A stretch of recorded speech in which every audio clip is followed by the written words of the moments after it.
Hey, what's up, my guys? Mike here with Practical Training Professionals. Today we're going to do another one of our kind of tutorial videos. There's been a lot of people that come out to our trainings, and particularly our Handgun Qualification License Training, HQL training, and leave with, maybe they forget some of the answers that we gave them, or maybe they have additional questions, or maybe they've waited before they go to apply for their permit and they've forgotten some of the stuff that we've instructed them. So what this video really is for, and it doesn't necessarily have to do with our training or anybody else's training for that matter. This is essentially how to apply for your Maryland Handgun Qualification License, or your HQL in short, okay? I'm going to act as if I don't have one. I'm going to start from the beginning with my screen, and you guys will see that pop up here in a second, and walk through the entire process of creating an account and going through and applying for that handgun qualification license. And now that I've already have mine, there toward the end, I'll jump over and I'll show you some of the emails that you could expect to receive, and then what the final permit actually looks like. So with that, guys, let's go ahead and get right into it. Bam.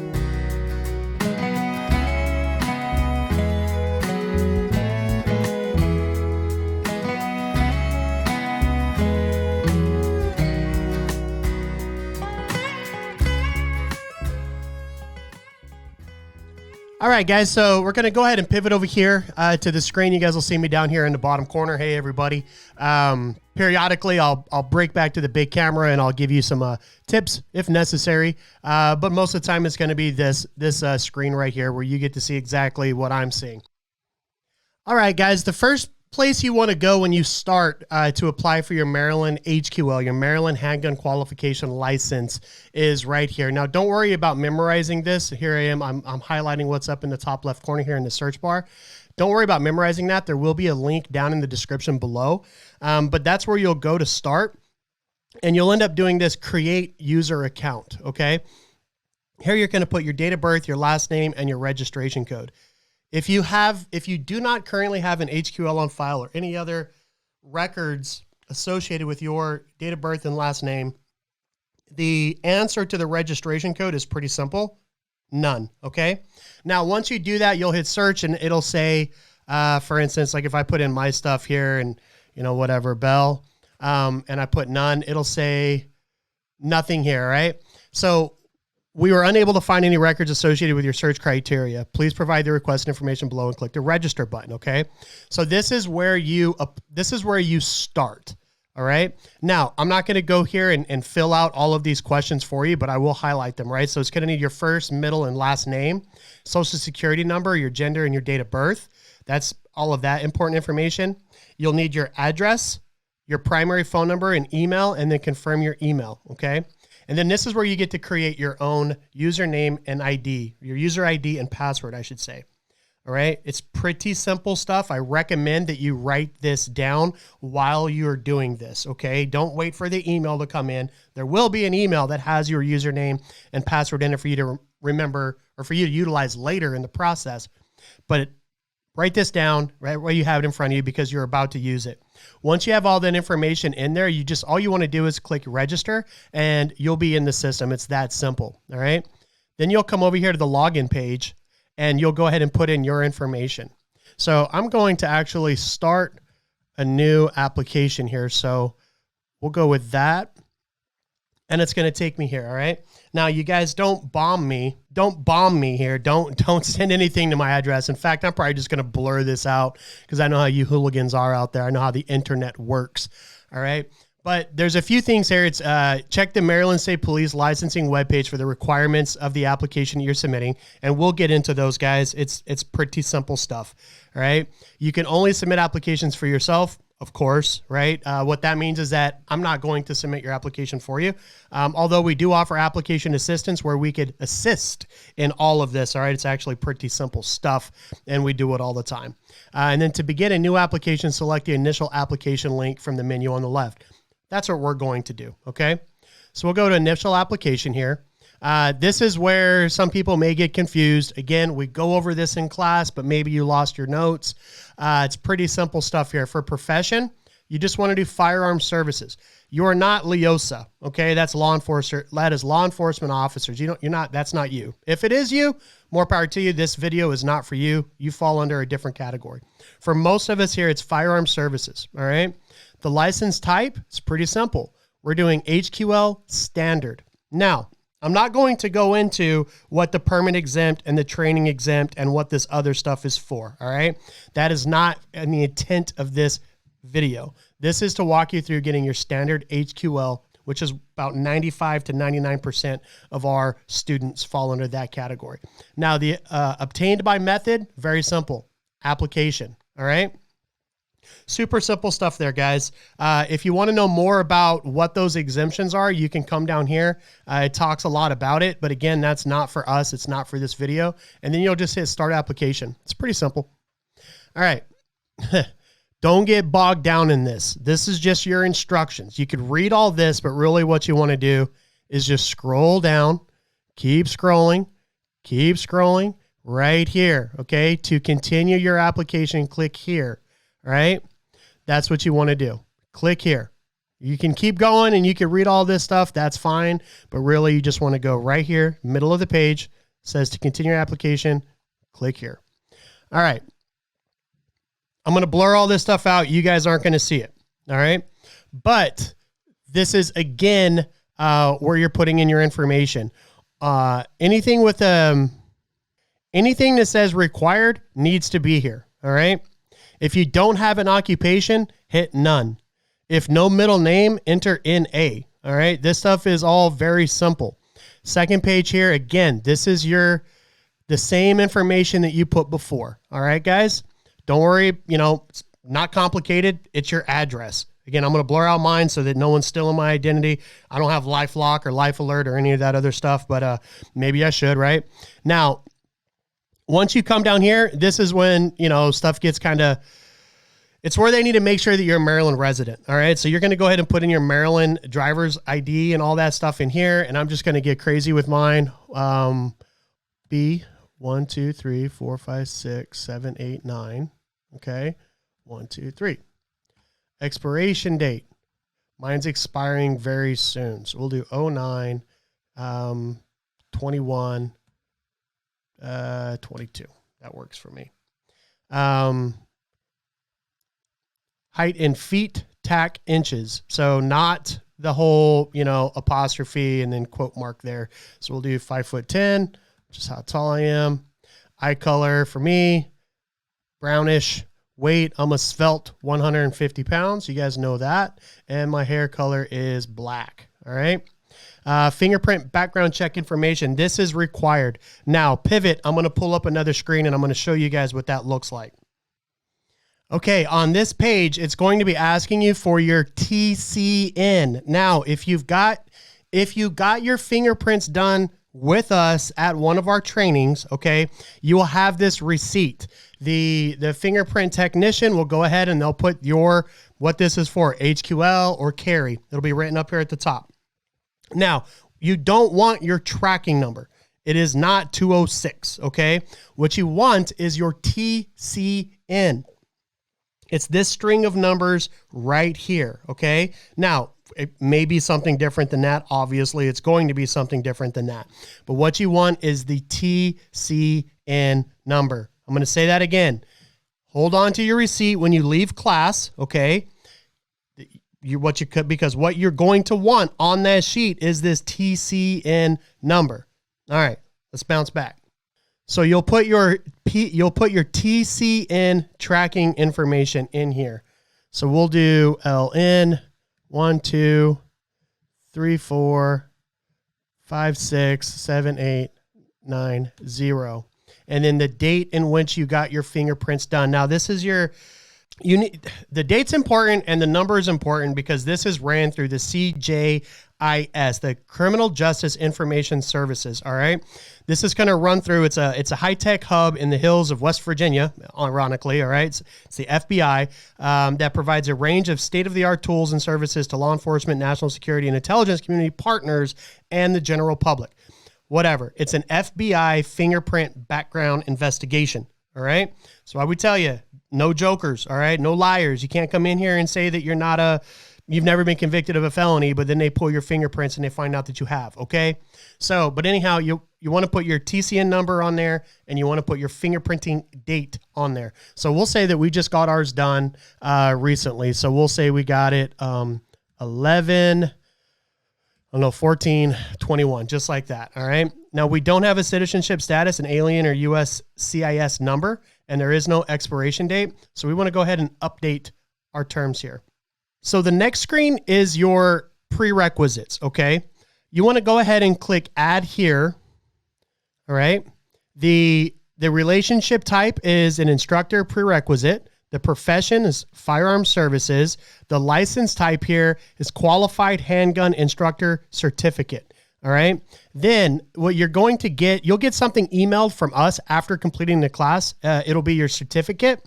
And that will come from, you got to keep an eye out because it'll come from admin@PTPGun.com. Make sure you're checking your spam folder, guys. Again, I want to let you guys know, make sure you're checking your spam folder. All right. Check your spam folder. I don't want to say that again. I get so many emails and phone calls saying, hey, I never got my certificate. Please check your spam folder. All right, back to it. But anyhow, this is going to be a QHIC number that we're going to provide to you. All right, and you're going to want to go ahead and put that in there. Yeah, QHIC TAC 2014 TAC, and I'm going to blur this out so it doesn't bother you guys a whole lot. We're going to go ahead and search for it, and you'll see the only person that's here under that QHIC is Ryan Gass. All right, so you'll click that. All right, everything will populate. Again, I'm going to go ahead and blur that out. But what'll happen next is you will click this complete button. It's pretty simple. All right, and then we're going to get into the questions. Now, you could always bounce back and forth over here, guys, on this folder tree over here on the left-hand side. But right now, we're on questions. Now, I can't answer these for you guys, but I'm going to go ahead and answer them as if I was answering them myself. All right, are you less than 21 years of age? No. Okay. If you are less than 21 years of age, you're going to have a hard time buying a handgun in the state of Maryland. I'll just put it that way. Okay. You won't even qualify for your HQL at that point. Are you participating or planning to participate in a straw purchase? Negative. If you don't know what a straw purchase is, it goes through that right here. Okay. Have you ever been convicted of a crime of violence? No, I haven't. If you need more information on what a crime of violence is, please read this section here. You ever received probation before judgment for a crime of violence? No, not I. If you have, you probably know. If you've ever been to court for any kind of violent act or something like that, please give us a call or, try to answer these questions to the best of your ability. Again, guys, for me, all of these answers are going to be no. I'm getting kind of long-winded here, so we're just going to go ahead and click through these. You could read them yourself. You could pause and click through if you want to. But for me, these are all no's until we get coming up to the end here. All right. Addict? No. Habitual drunkard? No. Legal use of cannabis? No. We get some questions on this, guys. All right. Now, regarding the medical marijuana card and a cannabis card, the best thing that I'm going to do for you right now, we did a comprehensive blog article on the medical marijuana and how that interacts with, the Maryland State Police and stuff like that. We're not going to get into that here. There'll be a link down in the descriptions where you can just click right through to that and it'll take you over to that blog article we wrote. Yeah, so that's all we're going to talk about, the medical marijuana. Let's get back into it. Bam. So again, are you a legal user of cannabis for medical purposes? Are you issued a valid medical cannabis patient identification number? We're going to go ahead and hit no on that. Okay.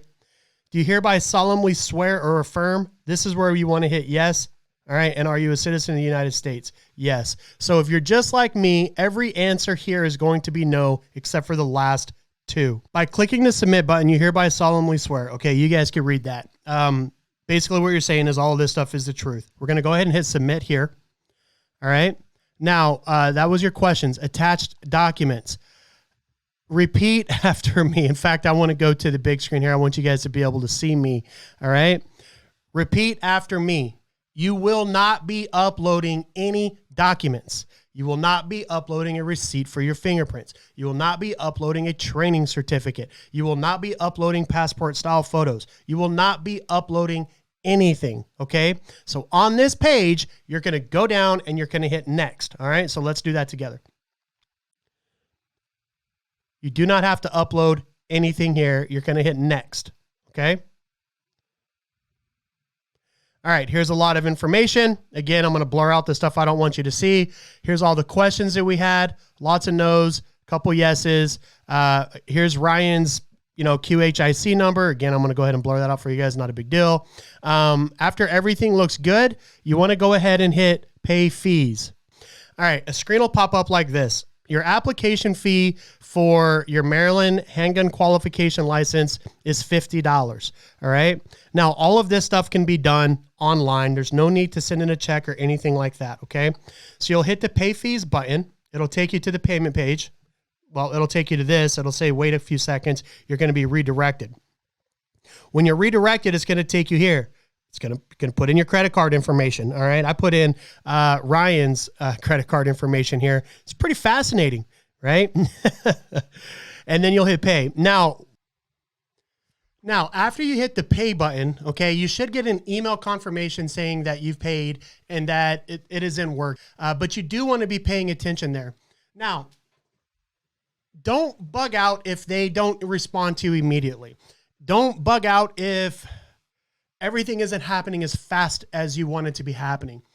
And don't think that you need to submit any kind of certifications to them. What's going to happen is sometime between the time you apply and within 3 days, generally, we see something on the back end. All right. We check 3 times a day, 6 days a week to see if there's anybody that used our QHIC that needs to be approved. Okay. And then we take care of it from that side. All right. That's going to look something like this. All right. We'll see this and we can check and see everything that says that either we'll see the list of applicants and then we'll go in there and hit a yes or a no, signifying that you completed your course or you did not. All right. It's pretty simple there. Now, it isn't uncommon that sometimes they'll send you an email or they'll give you a phone call and say that they're not able to certify you or they're not able to confirm your training. And they will ask you to submit a certification. Like I said before, please, please, please check your spam folder. At some point you received your certification upon completing our course that has a QHIC number on it, the date that you completed and everything else like that. Okay.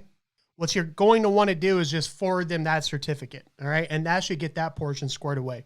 Now, another thing that happens is sometimes applicants mistakenly don't hit submit, or they mistakenly think that they submitted their application when in fact they didn't. Okay. If that's the case, you need to catch that as quickly as possible. What you'll see is something like this. If this is the case, if you log back into that portal and it says continue right here, then you need to go back through and you need to finish again, step by step, exactly how we just detailed it in this video and in the accompanying blog. Okay. Now, as I mentioned, after hitting that complete button, that once you've hit submit, you paid and you submitted, you'll get a series of emails. Okay. For me, I only got 2 emails. Well, actually I take that back. I got 3. I got the first one that said that a user account had been created for me. The second one was the receipt whenever I paid for the HQL. And then the third one was the disposition, saying whether or not I was approved or disapproved. All right. Now I'm going to take you back over the screen here. That way you can see kind of what those emails are going to look like. All right. The first one is from Auto Receipt. All right. That's the transaction receipt from the Maryland State Police for the HQL. You'll receive that email as well. Okay. It'll have your address and everything else, the description, license payment, all that other stuff on it. Okay. The next email you'll get, now you'll see here, I applied for this one. I believe it was July 10th. The next email that you're going to get is going to be this one. All right. This came on July 16th, which was 6 days later. Pretty quick, right? The application for this, if everything is done right, goes very, very smoothly and quickly. All right. Now, once you have this, I'm going to go ahead and open this PDF up for you guys here. What's important here to memorize or to remember, guys, is this. That is your HQL, okay? You need to print that off and put it somewhere.